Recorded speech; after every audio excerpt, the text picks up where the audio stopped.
सजवनी, सपना में तोहरे संग साथ फेरा देखवनी।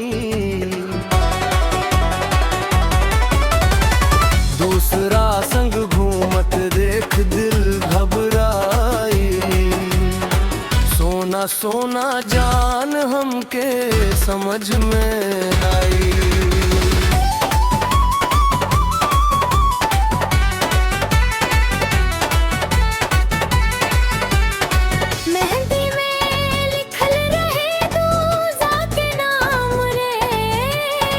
टूट गईल धीरे धीरे दिल के अरमाने, दिन रात रोत बानी तोरे इंतजार में। करबू तू बेवफाई हमरा प्यार में, हम लटक के मर जाई पकड़ के बिजली के तार में।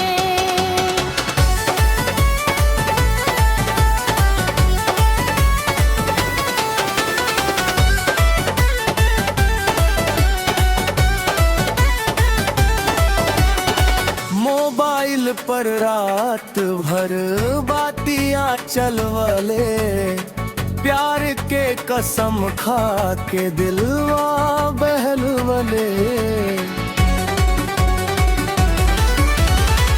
अब तू छोड़ के गईलो बन के हर जाई, सोना सोना जान हमके समझ में आई।